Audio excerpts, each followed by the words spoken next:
मैं ज़िंदगी भर यही भूल करता रहा और धूल चेहरे पर थी आईना साफ करता रहा। इसी ध्येय वाक्य के साथ मिशन इंस्टीट्यूट के ऑनलाइन प्लेटफॉर्म में आपका पुनः स्वागत है। इसके पीछे वाले वीडियो में हमने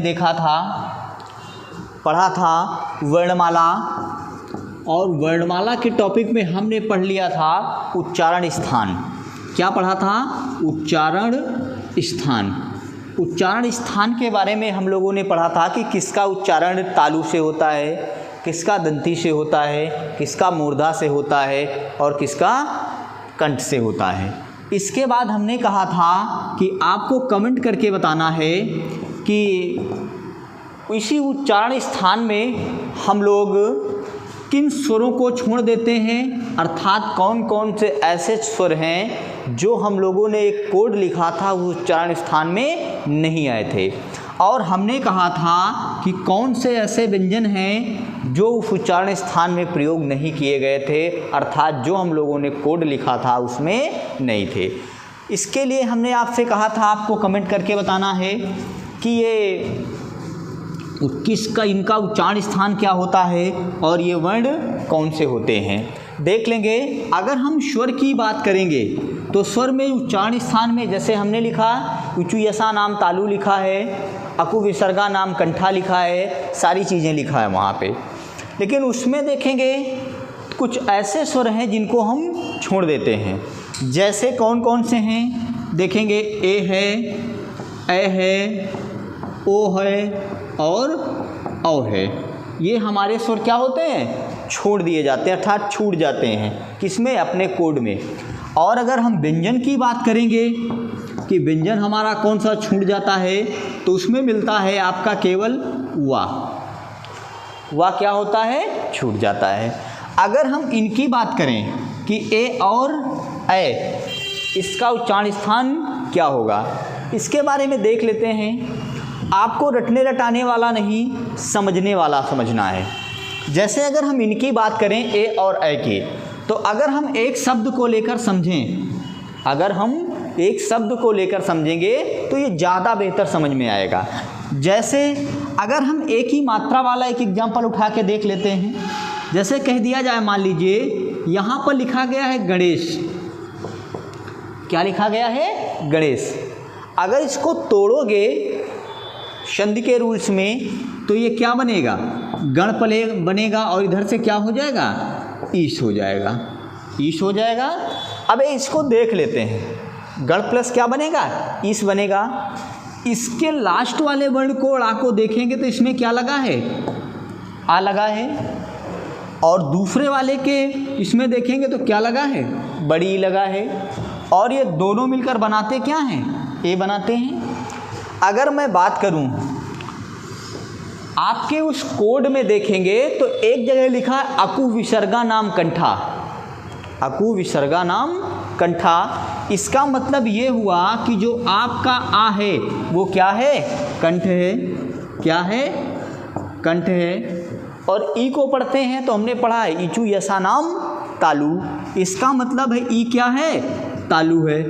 अगर अब आप समझ गए होंगे कि ए और ए का उच्चारण स्थान क्या होता है?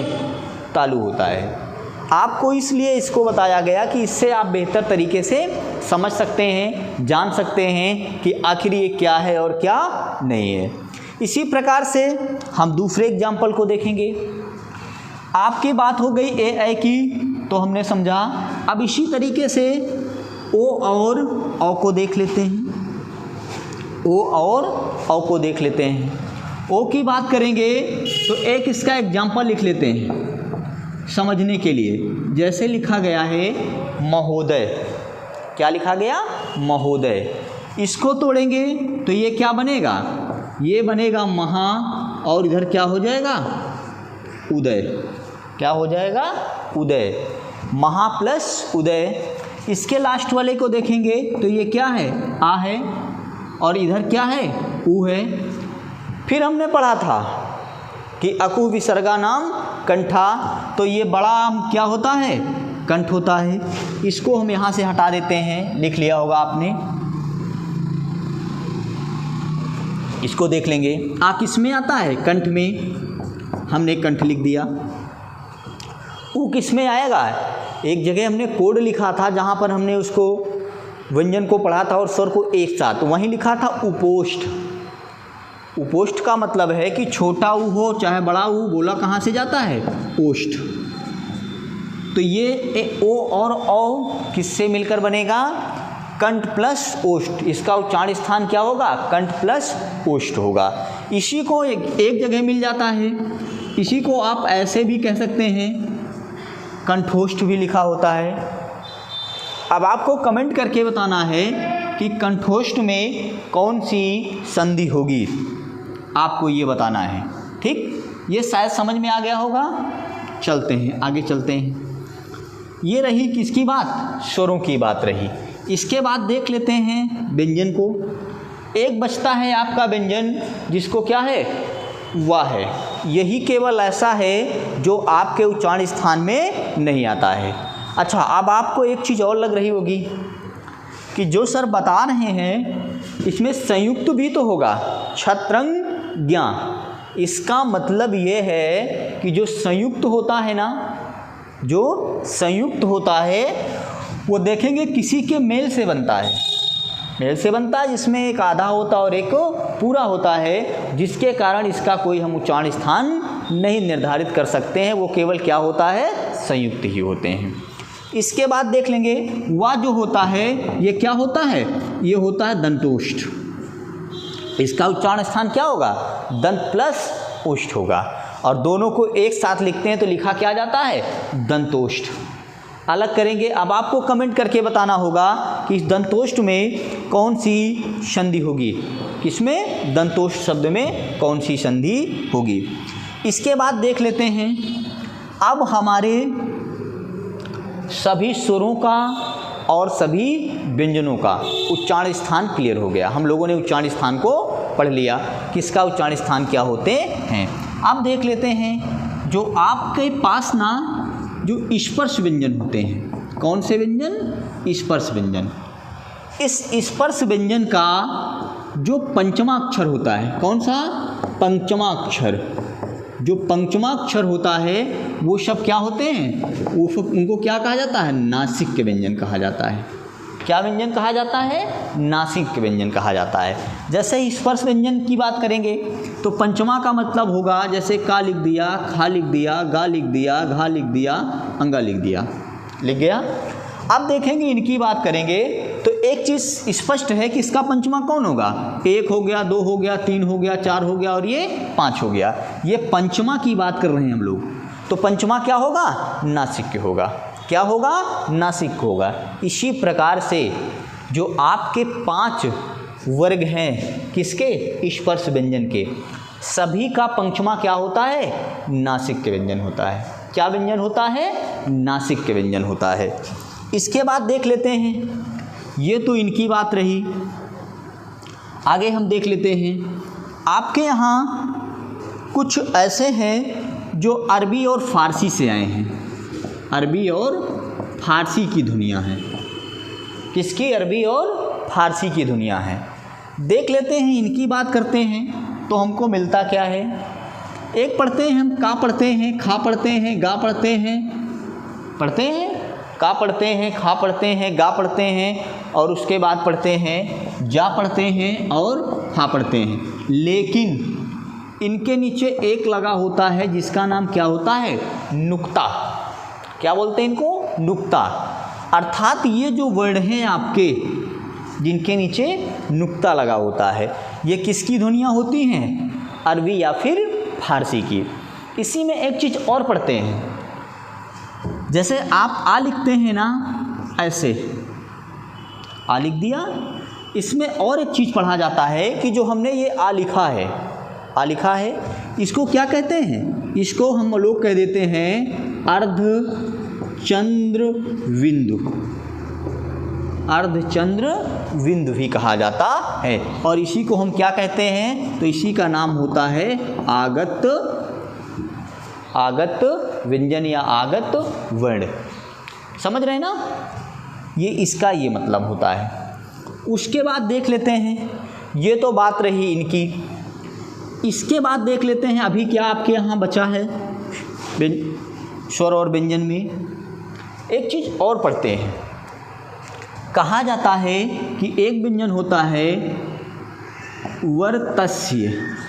कौन सा व्यंजन होता है? वर्तस्य। इसको देखेंगे, वर्तस्य व्यंजन होता क्या है इसको जान लेंगे। वर्तस्य व्यंजन, जिन व्यंजनों के उच्चारण में, ठीक से सुनिएगा परिभाषा को, इसी से क्लियर हो जाएगा कि मैं कहना क्या चाह रहा हूँ और आप पढ़ना क्या चाह रहे हैं। जिन व्यंजनों के उच्चारण में, जिन व्यंजनों के उच्चारण में अंदर से आती हुई श्वास, कहाँ से? अंदर से आती हुई सांस, जिन व्यंजनों के उच्चारण में अंदर से आती हुई सांस जिह्वा के पर्श भाग को स्पर्श करती है, अर्थात पर्श का मतलब होता है मसूढ़ों का स्पर्श करती है। किसका? मसूढ़ों का स्पर्श करती है, उसे क्या कहते हैं? वर्तस्य व्यंजन कहते हैं। जिन व्यंजनों के उच्चारण में जिह्वा अर्थात अंदर से आती हुई श्वास या फिर जिह्वा ऊपरी मसूढ़ों का स्पर्श करती है, उसे क्या कहते हैं? वर्तस्य व्यंजन कहते हैं। क्या कहते हैं? वर्तस्य व्यंजन कहते हैं। इसको देख लेंगे, इसमें ला होता है, शा होता है और रा होता है। क्या होता है? सा, ला होता है, सा होता है, ठीक, और क्या होता है? ला होता है। अब आप देख लो, आपको ये नहीं याद रखना है एक चीज़, जैसे इसको पढ़ने में कितना बहुत आसान दिख रहा है ना, लग रहा है ये बहुत आसान है, नहीं, ये कठिन पढ़ने में लग रहा है। तो इसको कठिन को आप क्या कर देंगे? इसको आप क्या कह सकते हैं? सरल। एक में इसको पिरो देंगे तो इसी का बन जाएगा सरल। अर्थात सा क्या है? वर्तस्य है, रा क्या है? वर्तस्य है, और ला क्या है? वर्तस्य है। समझ गए होंगे? आपको ये कोड याद रखना है। लेकिन कुछ विद्वान ऐसा भी मानते हैं, कुछ विद्वानों का ऐसा भी मानना है, किसी वर्तस्य व्यंजन में किसको शामिल किया जाता है? ना को। किसको? ना को भी क्या कहते हैं? वर्तस्य व्यंजन कहते हैं। क्या कहते हैं? वर्तस्य व्यंजन की संज्ञा दी जाती है। इसके बाद देख लेते हैं, ये वर्तस्य व्यंजन हो गया। इसके बाद आपके यहाँ होता है एक जिसको कहते हैं द्वित्व व्यंजन। क्या व्यंजन होता है? द्वित्व व्यंजन। द्वित्व व्यंजन, इसमें क्या होता है कि जब एक ही ध्वनि का, जब देख लेंगे, जब एक ही ध्वनि का द्वित्व हो जाए तो उसे द्वित्व व्यंजन कहते हैं। ये इसकी परिभाषा होती है। जहाँ से कई बार क्वेश्चन आया हुआ है, जैसे आपको ऑप्शन दे देता है दिल्ली लिखा होता है, बहुत बार आया क्वेश्चन है। कहने का मतलब है जब एक ही ध्वनि का द्वित्व हो जाए, कहने का मतलब जो ध्वनि आ रही है वो एक बार आधी आएगी और एक बार पूरी आएगी, और जब आधी आएगी वही पुनः पूरी आएगी, तो वही क्या होता है? द्वित्व व्यंजन होता है। जैसे आपसे कह दिया जाए कि यहाँ लिखा गया है दिल्ली, क्या लिखा गया है? दिल्ली। अब देखो, एक बार ये आधा आया है ला, और दूसरी बार क्या आया है? पूरा आया है। इसका मतलब द्वित्व व्यंजन है? हाँ बिल्कुल है, सही है। लेकिन अगर फिर कह दिया जाए, अगर हम कह दें कि यहाँ पर लिखा गया है संबंध, लिखा गया है, क्या इसमें भी आधा आया है?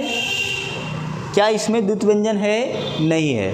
कारण ये है कि माँ के बाद पुनः फिर माँ आना चाहिए। लेकिन अगर हम इसको देख लें, अगर कह दें कि यहाँ लिखा गया सम्मान, क्या इसमें है? बिल्कुल है, सही है। इसको क्या कहते हैं? द्वित्व व्यंजन की संज्ञा दी जाती है। ठीक, वर्तस्य भी समझ लिए हम लोगों ने, ये भी समझ लिया क्या आप द्वित व्यंजन भी समझ लिए।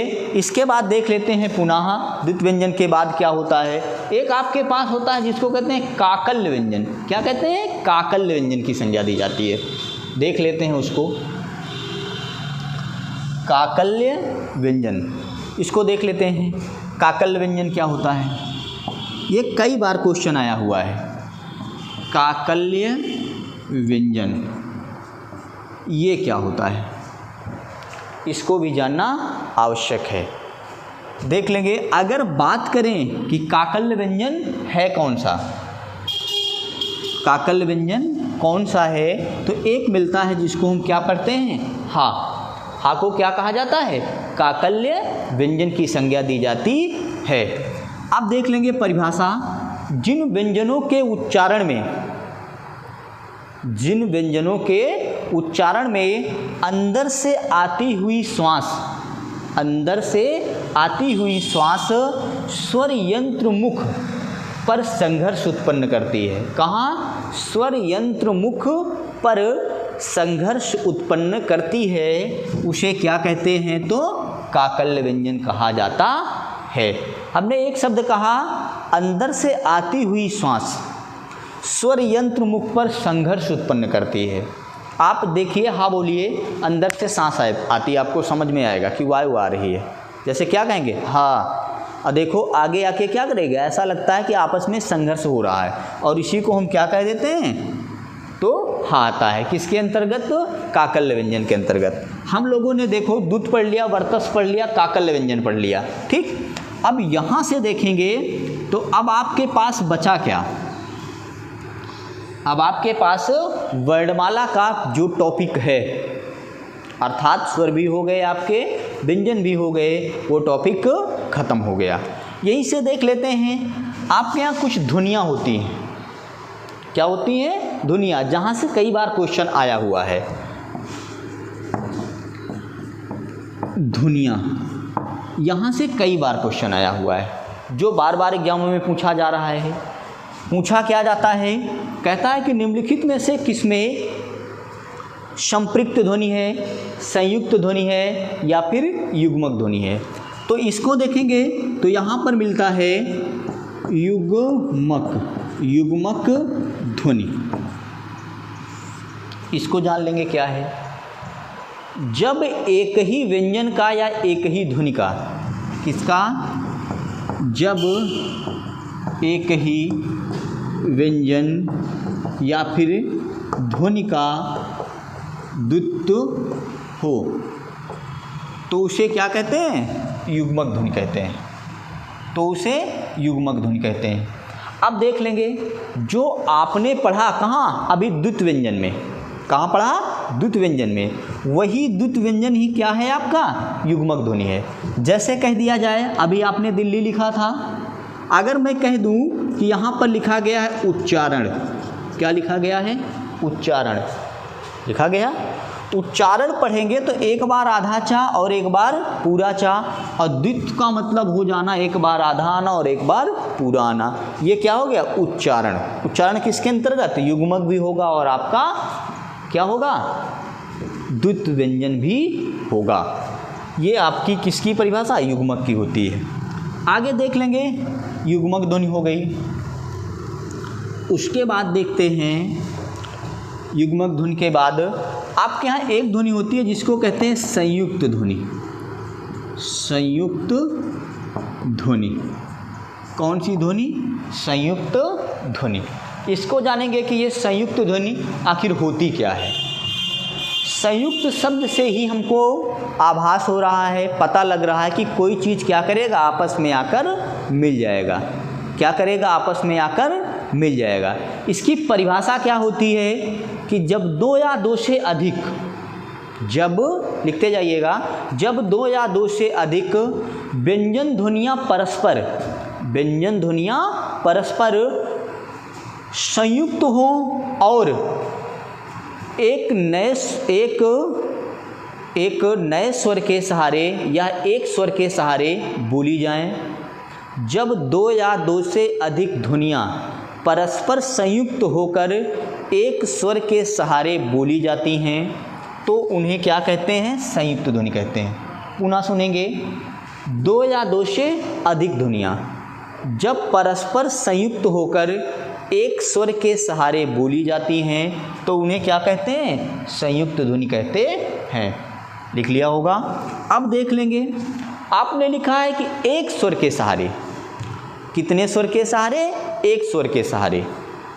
एक स्वर का मतलब है कि अगर मैं ये कह दूं कि यहाँ पर प्राण लिखा है, क्या लिखा है? प्राण लिखा है। अब जो प्राण है उसमें एक स्वर लगा है, तो ये ध्वनि कैसी ध्वनि होगी? संयुक्त ध्वनि होगी। कैसी ध्वनि होगी? संयुक्त ध्वनि के अंतर्गत इसको शामिल किया जाएगा। अगर हम फिर कह दें कि एक शब्द होता है, कह दें कि यहाँ लिखा है क्लांत, क्या लिखा है? क्लांत। अगर देखेंगे इसमें कितने स्वर हैं? एक स्वर लगा हुआ है। तो एक स्वर के सहारे जो भी दो या दो से अधिक ध्वनियाँ बोली जाती हैं वो क्या होती हैं? संयुक्त ध्वनि होती हैं। क्या होती हैं? संयुक्त ध्वनि होती हैं। अब देख लेंगे, आपको कमेंट करके बताना है कि जो प्राण शब्द है वो एक वचन है कि बहुवचन है। एक वचन है कि बहुवचन है। इसका एक भेद और रह गया, उसको देख लेते हैं। इसको लिखा रहने देंगे। इसके बाद हमने एक और लिखा था आपके पास अभी, जैसे ये यहाँ पर लिखा था उच्चारण। क्या लिखा था? उच्चारण। यहाँ लिख दिया था सम्मान, सम्मान लिख दिया था। एक और देख लेते हैं। एक होती है जिसका नाम होता है, इसको एक साथ कर देते हैं, प्राण हो गया और फिर हो गया क्लांत। एक और होता है जिसका नाम होता है संपृक्त ध्वनि। कौन सी ध्वनि? संपृक्त ध्वनि। तीन ध्वनियाँ हमने बताया, पहला हमने पढ़ लिया, दूसरा पढ़ लिया और तीसरा पढ़ रहे हैं। क्या होती है? संपृक्त ध्वनि। संपृक्त ध्वनि का मतलब क्या होता है ये जान लेंगे। संपृक्त ध्वनि, इसको जान लेंगे ये क्या होता है। इसमें देखेंगे तो एक ध्वनि जब दो व्यंजनों के साथ, कहता है कि एक ध्वनि जब दो व्यंजनों के साथ क्या करती है? संयुक्त होती है या मिलती है, के साथ संयुक्त होती है तो उसे क्या कहते हैं? संपृक्त ध्वनि। देखिएगा, एक ध्वनि क्या लिखा है, यहीं से देख लीजिएगा। एक ध्वनि, एक ध्वनि का मतलब ये होगा कि वो क्या करेगा, उसमें कोई भी मात्रा का मेल नहीं होगा। पहली बात, जैसे अगर हम कह दें, इसके एग्जाम्पल में लिख दें, कह दें यहाँ लिखा गया है शंबल, मान लीजिए इसी से बना लेते हैं, शंबल लिखा गया है। क्या इसमें देखेंगे एक ध्वनि है और जब दो व्यंजनों के साथ, एक इसके साथ संयुक्त हो रही है और फिर क्या इसके बाद के साथ संयुक्त हो रही है। बाद के संयुक्त को हम समझ लेते हैं, पहले को समझ लेते हैं। एक आपको ये लगता होगा कि एक तो दिखाई दे रहा है कि किसके साथ मिल रही है, बा के साथ संयुक्त हो रही है, लेकिन दूसरा कहाँ संयुक्त हो रही है और कह रहे हैं कि दो व्यंजनों के साथ संयुक्त होती है। तो इसमें यह है कि जब अभी आपको छंद पढ़ाएंगे तो जो ये माँ है ना, ये इसके साथ आकर, किसके साथ? सा के साथ आकर ये लघु है तो इसको क्या बना देगा? दीर्घ बना देगा और इसके साथ संयुक्त हो जाएगा। इसलिए ये क्या होते हैं? संयुक्त ध्वनि होती है। जैसे फिर कह दिया जाए कि यहाँ लिखा गया क्या? कंपन। क्या लिखा गया है? कंपन। कंपन में भी देखेंगे वही कंडीशन जैसी वहाँ थी वैसी यहाँ है। अब आपको हम एक आसान भाषा में इसको समझाते हैं। ये तो मैंने परिभाषित रूप में आपको समझाया। देखो, इसको हम लिख देते हैं, यहाँ शंबल लिख दिए, यहाँ लिख दिए, इसको क्या लिख दिए? कंपन लिख दिए। अब देखो आसान भाषा में समझो, हमारी ध्वनियाँ कितनी हैं? 3 को पढ़ा, एक संपृक्त लिखी हुई है, उसके बाद हमने एक पढ़ा युग्मक पढ़ा और एक पढ़ा संयुक्त पढ़ा। हमने कितनी ध्वनियाँ पढ़ी? 3 ध्वनियाँ। तीनों को समझ लेते हैं। समझेंगे कैसे ये देख लेंगे। अगर मैं ये कह दूं कि जो ये आपका संयुक्त संपृक्त ध्वनि है इसमें कोई मात्रा लगी हुई है, बड़े आ की बड़ी ई की बड़ी यू की कोई मात्रा है नहीं है, और इसमें ऐसे कौन से शब्द हैं जो बिना मात्रा के हैं, तो आप भी कहेंगे संबल और कंपन। यही नहीं, इसका कोई भी एग्जाम्पल होगा, इसका कोई भी एग्जाम्पल होगा किसका, संपृक्त का, वो मात्रा रहित